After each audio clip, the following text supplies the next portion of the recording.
It takes between 8 and 10 hours for a ship to go through the canal. They can have as much as a 72-hour wait, however, to get into their turn to go through the canal. So sometimes there's fairly long delays. The United States, because of our position of owning and building that canal and running it, had always first order. We were able to take our warships through at top priority. Even our cruises and cruise ships were given priority over other countries' produce carrying units. So for the years that we operated, till 1999, we had top priority to go through the canal. Now that Red China has taken over, they've taken over ports at both ends. The ports that we own and operated from are now in the hands of Red China, and they have top priority. We no longer carry top priority. It's really not known what they might do if they were of a mind to shut us down. There's 2 choke points there that could shut us down completely. What would that mean to us? It would mean that if we couldn't go through the Panama Canal and had to go around Cape of Good Hope and around that distance, it would be 11 more days of travel. If you can imagine the added cost and the delay of getting warships to where they're needed, add another 11 days to the trip, it could be devastating. In the town of Panama itself, it's a very progressive city. Probably 1.5 million population, 1,600,000 in Panama City itself. I counted 27 of the tall cranes building high-rise buildings in there from the hotel room I was in. There's at least that many buildings ongoing at the time I was there in '95. The city itself is laid out in an interesting fashion. One of their main parks is laid out exactly as the canal is, from the set of locks on one end to another set of locks on the other. And the parks are just marked out in gardens and things, the length and width of the actual passing of ships. So it's interesting. It's hard to, you'd have to be over the top of it to really get a full view of what the canal is like. But those of you that have been down there know that there were some monstrous cuts made. There's a 39.5-foot draw throughout the entire length of 50 miles of the waterway through that canal. They have widened the canal to a full 500 feet in width now, and they have it lighted all the way. The last 10 years that we were over there, we spend $100 million each year in widening, improving, straightening, and lighting the canal so that it's operable around the clock. Ships traverse all day long and all night long at the present time. So movement is quite a bit faster. There's been over 700,000 vessels traverse that canal since it opened. The canal itself has been a success. They're the largest gates of any dam, that's a locking dam that is along any waterway at the present time. They shut down occasionally for maintenance, but they're still able to operate throughout most of the days since it was opened. We went from the hotel then to Southern Command headquarters. At the time we were there in '95, our Southern Command, who has charge of all military forces in South America, was headquartered in Panama. Everything from south coast of the United States all the way to Antarctica was covered by military personnel at Panama. We sat with General Magruder, who was at that time the man in charge.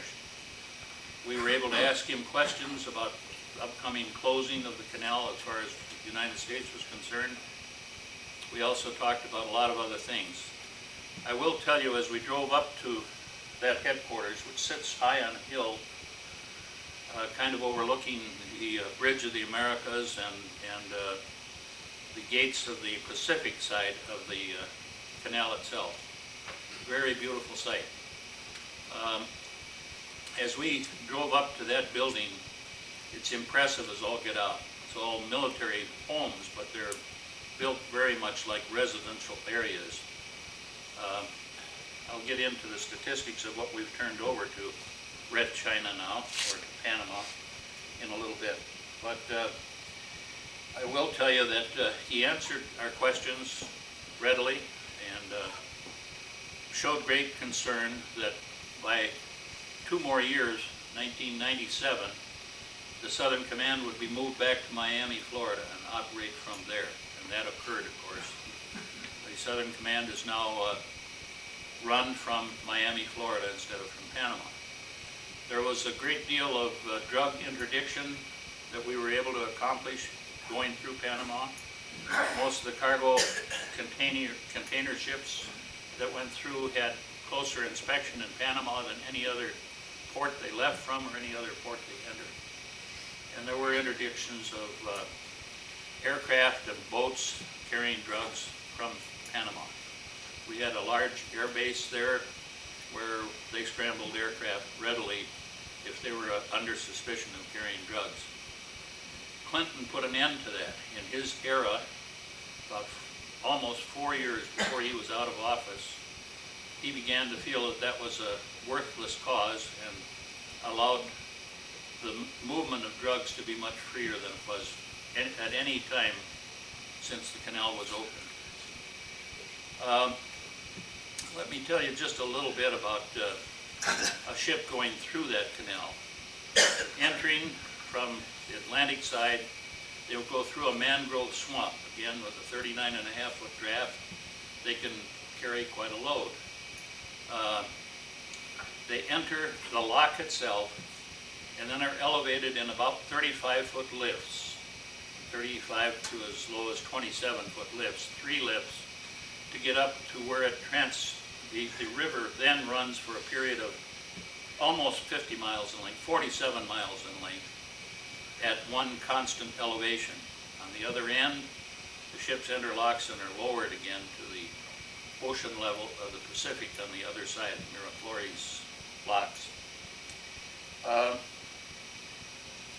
We had, at the time in 1995, approximately 10,000 American troops over there. I'm talking about military personnel of all types. It wasn't just manpower, it was everything in connection with running that, to drug interdiction, to FBI, CIA, all kinds of personnel that were permanent party over in Panama. That was completely removed December 29th of 1999. We turned over to Red China, or to Panama, who in turn turned it over to Red China, 5,600 buildings, 5,600 buildings that our tax dollars have paid for are now in the hands of Red China. There's 5 air bases. Many of them are advanced bases that are for the largest planes we fly, troop transports, tankers, missile carriers, fighters, with maintenance bases and overhaul bases for all our aircraft. We had a dry dock there, the only one on that side of the ocean, anywhere where our ships, even the largest warships that could go through the canal, were able to go into dry dock for repairs. And that's been given over to Red China. They occupy it now. I can't emphasize enough the repercussions that could come from this. There's no way possible. What bothers me most is that we don't see enough about it in the news. We don't see it in the paper. People are complacent and very ready to just let it go with no thought of anything that we might do to intercede. I would dare say if Congress were to act, they could rescind some of the orders that Clinton put into effect, because he never ever got congressional approval for those acts that he did in the last months of his office. And if nothing else, it certainly deserved the right to be put before Congress and have our representatives in both Senate and House look at what was happening and judging whether it was the right thing to do or not. It's still not too late in some respects. I think it's a done deal and not much can be done, but when you think of all that China was involved in, going back to Tiananmen Square and every place else, you know, there was plenty of evidence that they were doing inhumane things to their own people, no question about it. Other countries were doing that and we condemned them. Red China didn't even get a slap on the wrist. There's things like that. Human rights violations in China were ignored. There unprecedented breaches of security have taken place from many of our most sensitive facilities. From his first days in office, Bill Clinton moved to slash drug interdiction programs. Clinton appointees have frustrated attempts to aid Colombia's embattled anti-narcotics police. So those are just a few of the reasons that I think something still needs to be done. Let me go back now and tell you a little bit more about the operation of the canal itself.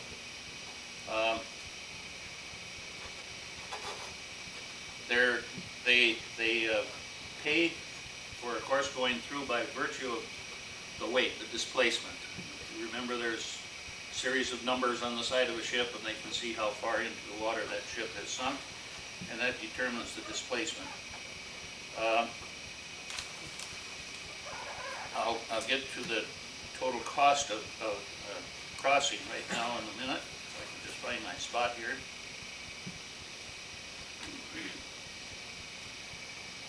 Of course, the canal, when it was built, was cut through the lowest elevation on that continental divide, which rises to over 662 feet. But where they went through it was at 410 feet, and it was lowered by excavation eventually. That was done later. In 1954, they went back in and lowered that area because it was a slate area, and there were slides. There was a slide of that slate when the canal first opened within a few months of opening, and then again a serious slide in the early 1950s. And they went back and dug off a good share of that upper hill to a level of 370 feet to stabilize that hill. Cut, as I mentioned, was 500 feet wide at the bottom, made to permit passage between oceans 85 feet above sea level. Channel was excavated to a depth of 39.5 feet below the water level at low tide. The fee for travel through the canal is based on a rate of $2.21 per long ton, or loaded ton, and $1.76 for ships traveling with just ballast aboard. Highest toll to date was $141,344.97, paid by the Crown Princess on May 2nd, 1993. The lowest toll ever paid was 36 cents, paid by Richard Halliburton, who swam the entire length in 1928. Fees have to be paid in cash. They can't use credit cards, checks, or anything else. The pursers of those ships are responsible to put American dollars in the hands of people receiving that money. So it takes a lot of money to get through. One of the fastest transits was made by a U.S. Navy Pegasus hydrofoil in 2 hours and 41 minutes in June of 1979. I mentioned that each lock is 1,000 feet long and 110 feet wide. The largest ships to traverse it, the USS New Jersey and sister ships, are 805 feet in length and 108 feet at the beam. That was, they were held, it's 110 foot width on the thing. I said 108 earlier. They were held within a foot on each side as those ships went through. You talk about the mules. And years ago it used to be that mules held those ships back as they went through that canal. Now it's very heavy electric trains that run on tracks adjacent to it with winches and windlasses on it. They're not pulling the ship, they're not holding it back, but they're holding it in position. so that the ship doesn't move from side to side and strike the sides of it. They have had cargoes that overhang the width of the ship, 114 feet of cargo space once they're through the canal, but there was enough room to go over the tops of the canal to do that. The cost per ton was last increased October 1st of '92, and of course we don't know what Red China will do with that now. At the Pacific end is the Bridge of the Americas, which soars 384 feet above the ocean at average tide, measures 5,425 feet from end to end. Bridge forms a link across the Panama Bay at the Pacific Canal entrance. It's part of the Pan American Highway. Work on this cantilevered tide arch suspended span bridge began December 23rd of 1958, was completed 12/19/62 at a cost of approximately $20 million. As we went up that hill to meet with the military people present, I couldn't help noticing we went by miles and miles of barbed wire fence and yellow equipment behind it. Caterpillar tractor equipment, as far as the eye could see. Never saw such a display of that kind of material any place in the country here. One of my first questions was, now if we give this back, are we going to be shipping that back to the States? No. No, why not? Well, he said, it isn't that we couldn't use it, but he said, would the trade-off be worth it? He said, if we ship that material back, that's 3 years production of Caterpillar Tractor Company sitting out there. You willing to suggest we're going to shut down Caterpillar for 3 years? Needless to say, the answer is no. There it sits, given over now to whoever is going to be running the canal. And there, even when I was there in '95, there was evidence that even though we were partially responsible too, as a machine broke down, they merely went over across the street and got another piece out of that place and back to work again. Whether it ever got repaired or not, I don't know. I presume it would, but equipment of great value is sitting there now, and that's all gone. Again, our tax dollars at work. It's disappointing to me to see that anything like this could happen. Get political again for just a moment and suggest to you that if you go on and read some of the executive orders that Clinton promulgated at the tail end of his, you'll know that he gave away islands, 8 islands in the Aleutians. He gave away islands adjacent to Cuba, to Haiti, to Hawaii, dozens and dozens of islands to foreign governments. In Alaska alone, everything that was given is in the hands of Russia.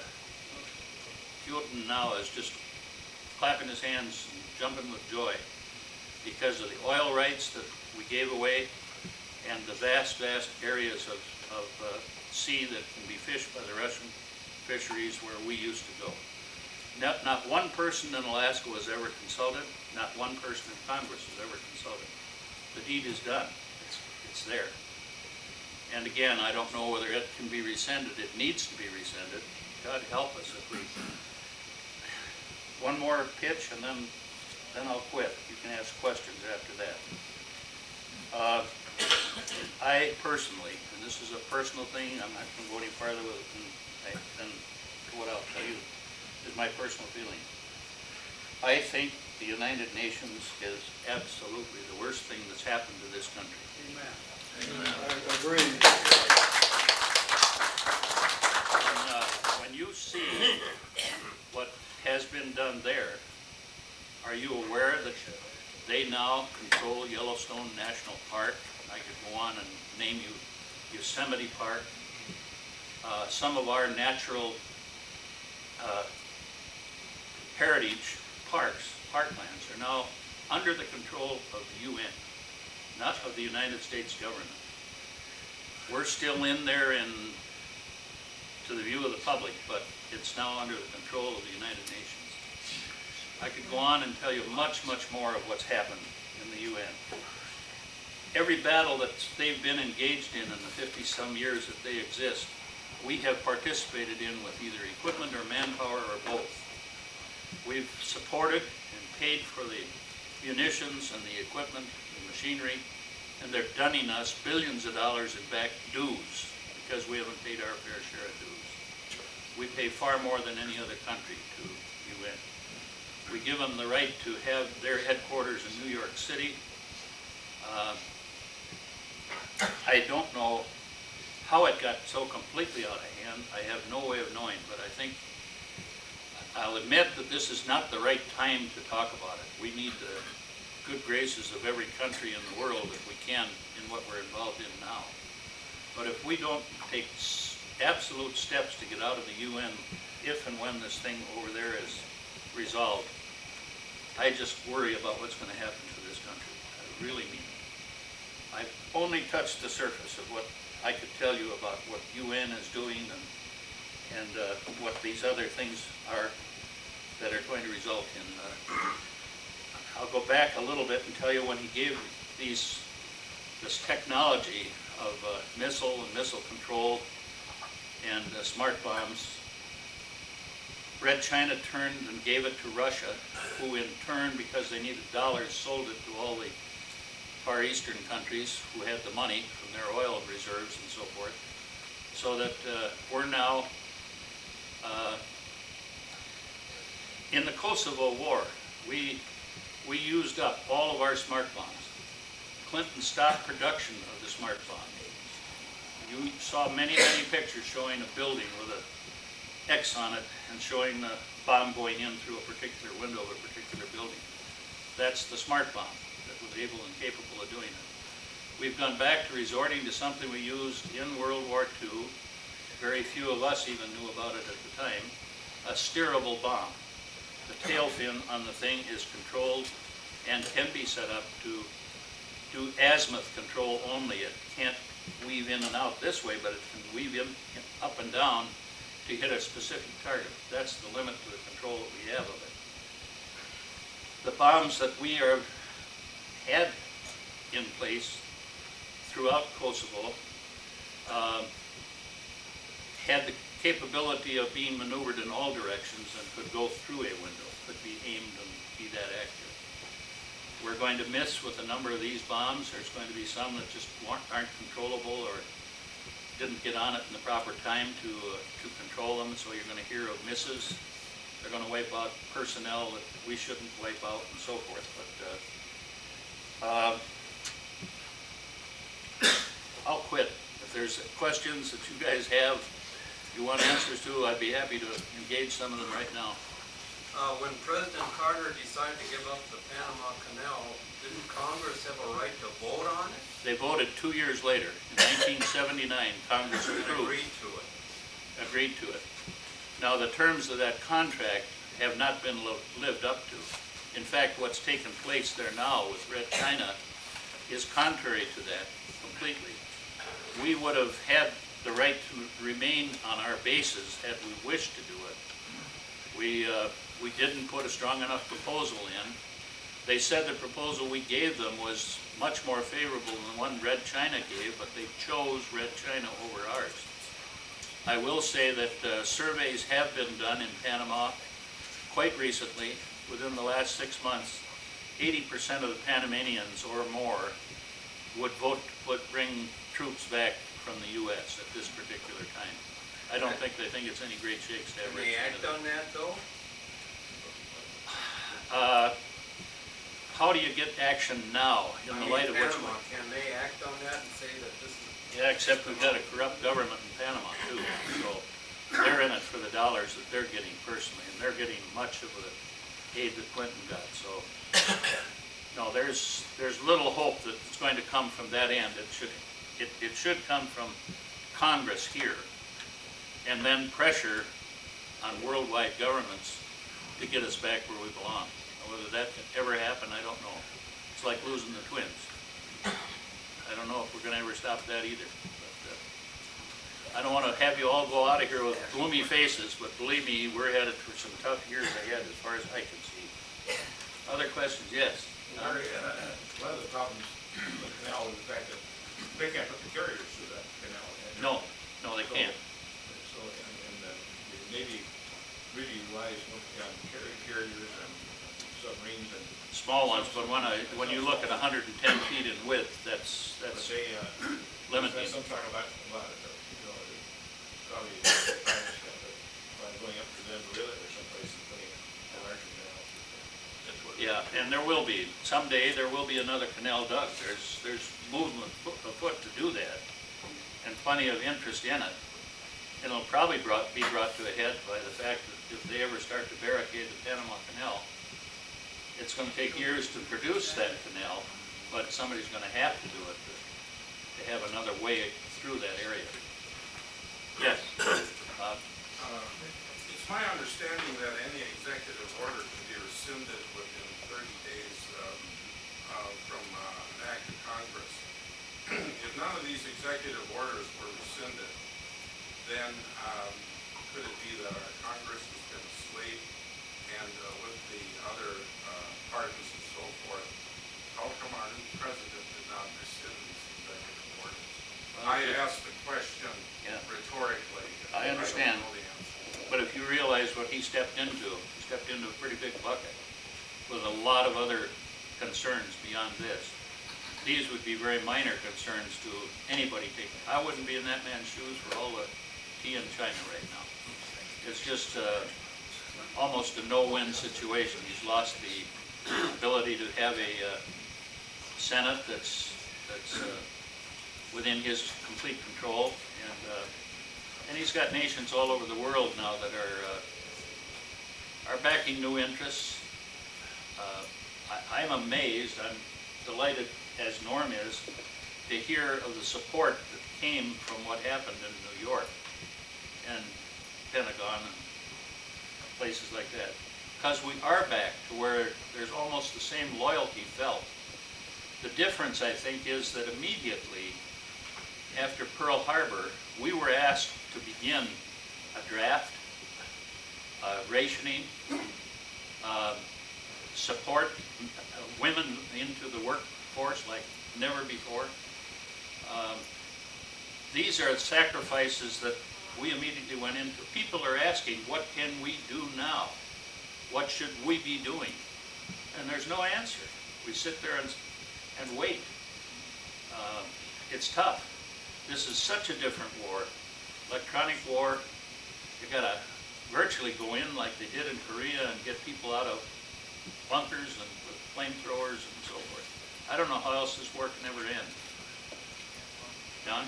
Well, I was going to say that, while it's nice that all these people in the world support us, I think it also woke them up the idea that if these terrorists can get away with that in this country, they could probably hit other countries. Well, absolutely. That's the only reason they're falling in line with us at the present time, but I'm glad they are.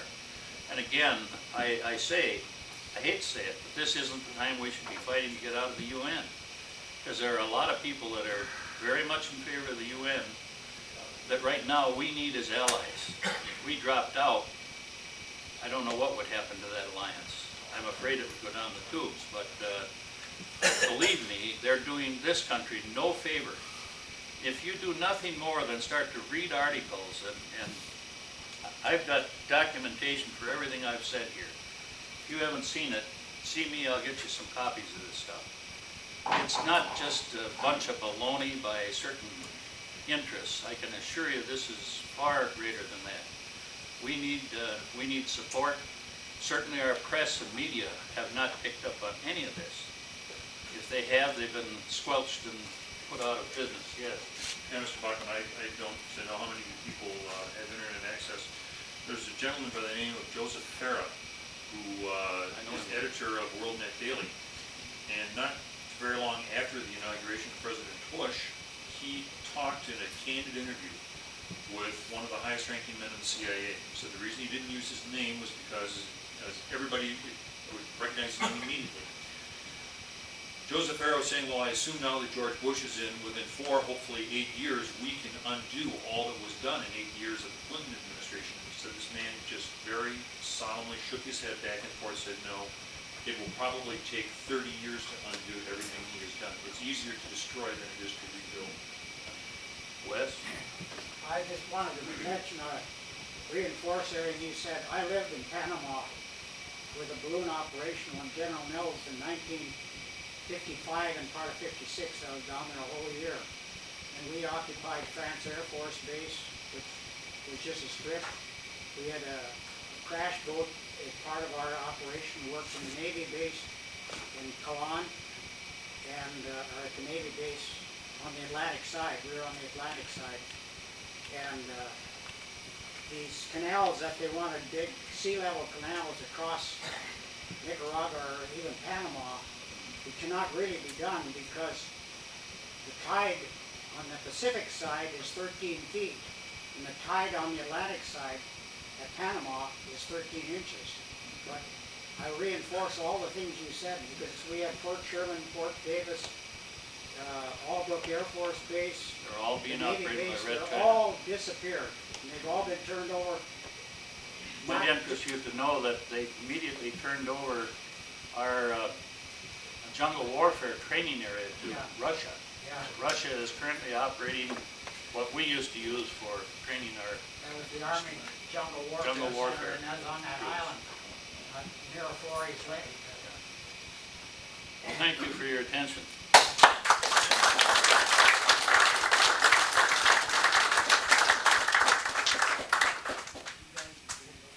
Kind of frightening, isn't it, when you get a report like that? But you know, to leave on a dull note like that is never nice. Go out of here with hang, pressure down your